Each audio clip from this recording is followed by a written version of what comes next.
Զարուհի Բաթոյան։ Շնորհակալ եմ, մեծարգո պարոն վարչապետ, շնորհակալ եմ զեկույցի համար, ձեր խոսքի սկզբում նշեցիք այն օրակարգի մասին, որով հեղափոխությունից հետո մեր կառավարությունը սկսեց աշխատել, խոսքը մասնավորապես ապօրինի գույքի բռնագանձման, թալանը ետ վերադարձնելու, արդարադատությունը վերականգնելու մասին էր։ Բնականաբար նաև նշեցիք, որ էական փոփոխություններ կան եւ արդեն զգալի թե ֆինանսական, թե անշարժ գույք է վերադարձվել պետությանը, բայց այնուամենայնիվ քաղաքացիներից շատերի մեջ դեռևս այն հարցը կա, որ իհարկե առանց անմեղության կանխավարկածը խախտելու, որ գլխավոր թալանչիներն ու գլխավոր հանցագործներն այնուամենայնիվ դեռևս պատժված չեն։ Իհարկե մենք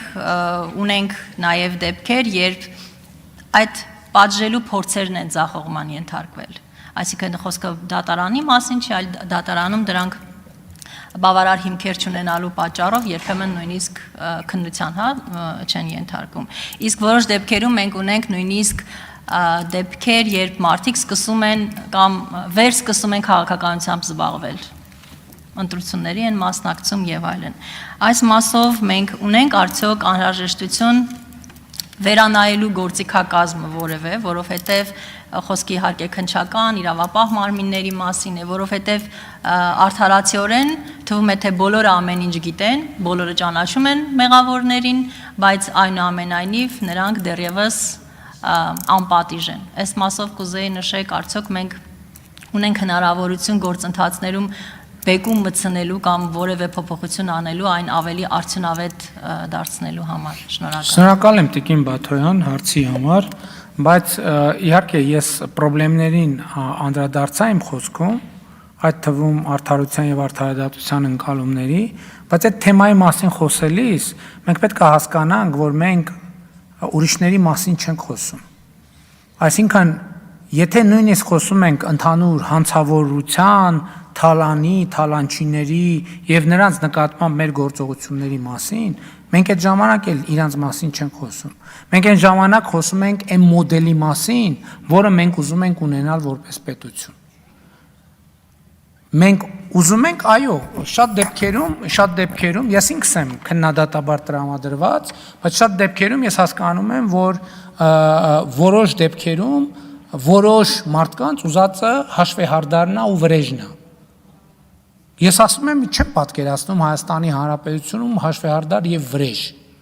Հայաստանի Հանրապետությունում պետք է, տեսեք, դուք ինքներդ ասացիք, առանց անմեղության կանխավարկածը խախտելու, բայց բոլորս ամեն ինչ գիտենք։ Հասկանում եք, այս երկու նախադասությունը բախվում են իրար ու երկուսն է փշուր են ելնում։ Հա դժվար է, հեշտ չի, բայց հեշտ չի ոչ թե նրա համար, որ մենք հոգ ենք տանում թալանչիների համար, մենք հոգ ենք տանում մեր պետության համար։ Մենք ուզում ենք մեր պետությունում ինստիտուտ կայացվի, որովհետև այո, մենք ինչ ասես կարանք անենք, համարելով, որ ինչ, բայց դրանից ինչ ենք մենք դառնալու որպես պետություն եւ որպես հանրություն։ Կան այդպիսի երկրներ, եւ կան մարդիկ, որոնք ուզում են մեր երկիրը տանեն, կան երկրներ, որ պատերի տակ շարում են, գնդակահարում են, պատերի տակ շարում են, գնդակահարում են, պատերի տակ շարում են, գնդակահարում են, ասում են խվայ, այս ինչ լավ էր, սիրտս հովացար։ Հետո հասկանում են, որ երկրի փոխարեն ստացել են մի հատ, ինչ ասեմ, որ կոռեկտ հնչի։ Երկրի փոխարեն ստացել են մի հատ, ենթադրենք, խորշ, գոմ։ Կան այդպիսի երկրներ ու համոզված են, նույնիսկ այդ գլուխները վերցրեցից պարել են, վայ, այս ինչ լավ ասրա գլուխ կտրեցինք, այս բանի ոտն է, այս Չինգիզ խանի ոտն է, այս էլ բանի պճեղն է, այս էլ տանում եմ տնիցս կախեմ։ Հա, բայց արդյունքում ինչ, հետո, դալշե, պատոմ։ Ու տեն շարունակ։ Հա, ոչ մեկ ինձնից շատ ասում են, ոչ նեղվի, ոչ ներվայնանա, որովհետև այդ ամեն ինչի անձնական պատասխանատվությունը ինձ վրա է, բայց հաջորդ հարցը կա, արդյունքում մենք ինչ ենք ուզում ունենալ որպես երկիր, ինչ ենք ուզում ունենալ, որ դու ինչ-որ մեկին տալիս է սպանում, իրան տալիս է սպանում, ինքը ավարտվեց, այն մնացած ամբողջը, դու ես դեֆորմացվում։ Դու ես դառնում մարդասպան, դու ես դառնում հանցագործ, դու ես դառնում ամենավատ բաները։ Հա, բայց դու բան ես արել, այդ ասել ես վայ սիրտս հովացավ։ Ես մեր երկիրը տենց չեմ պատկերացնում։ Դու եթե հանցագործ են, ուր են փախնելու։ Ուր են փախնելու։ Ընդհակառակը այդ մարդիկ բան են անում, շատերը կան ասում են մեզ հետ բանը անմարտկային ձևով են վարվում, այս 7 տարի է քորդանակով մորթում են, տենց է չեմ մորթում։ Այդ տեսակետն էլ կա։ Բայց էլի եմ ասում, մենք ինստիտուտի մասին պետք է մտածենք եւ մեր խնդրումը ինստիտուտի չկայացումն է։ Մեզ պետք է մեզ վստահելի ինստիտուտ։ Եվ դատավարություններ էլ կան, հա ձգվում են, հա վաղեմության ժամկետ, բայց մեկ է արդարությունն ու արդարադատությունը հասնելու է բոլորին եւ բոլորիս, որովհետեւ խոսքը դրա մասին է, հստա արդարադատությունը ցուցակ չի ունենում։ Արդարադատությունը ցուցակ չի ունենում։ Արդարադատությունը ունենում է սկզբունքներ։ Այդ սկզբունքը պետք է դրվի։ Եվ այդ սկզբունքը դրվում է դժվար, դաժան, բարդ, չի ստացվում անդադ ձախողումներով, բայց դրվում է։ Արձագանք չունեք, ես կարող եմ արձագանքել որպես հարց տամ, էլի որպես վարող։ Պարոն վարչապետ, նաև ես ենթադրում եմ խոսքը վերաբերվում է նրան, որ օրինակ այդ մարդիկ, որոնք հայտնի են հիմնականում իրենց կրիմինալ անցյալով, իրենց հին վարքով եւ այլն, հիմա հաճախ նաև փորձում են ընտրություններին մասնակցել, փորձում են հին սովորությունները հետ բերել, փորձում են Համենայն դեպս նման փորձ անում են եւ մեր հանրության մեջ բնական է այդ հարցը կա, բա ինչ ենք անելու դրա հետ եւ ինչ ծրագիր ունի կառավարությունը այդ հարցը լուծելու համար, որտեւ իրոք փորձում են ու փորձելու են։ Ես վստահ եմ, որ գալիք ընտրությունների ունել են այդ փորձը կատարելու, այն հին եղած տրամաբանությունը հետ բերել։ Կառավարությունը ունի մի ծրագիր, որ Հայաստանի Հանրապետությունում իշխանությունը ընտրում է ժողովուրդը։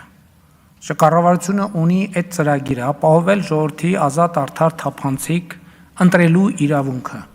Ժողովուրդը ում կընտրի։ Այսինքն հիմա ուրիշ տեղեր էլ բաներ կան։ Այսօր բանտում մարդիկ կան, մինչև հիմա ասում են, այ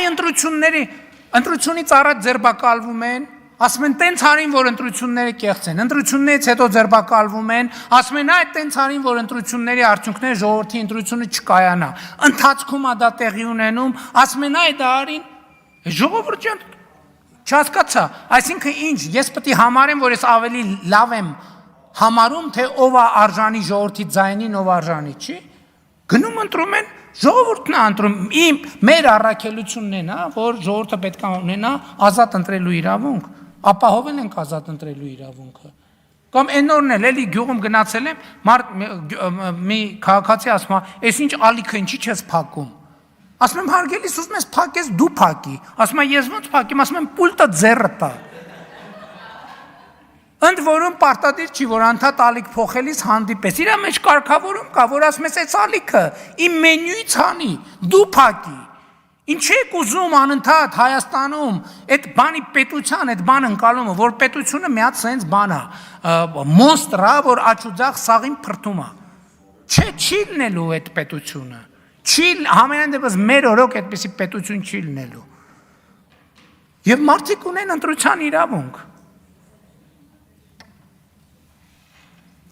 Ունեմ արձագանք։ Արման Եղոյան, համեցեք։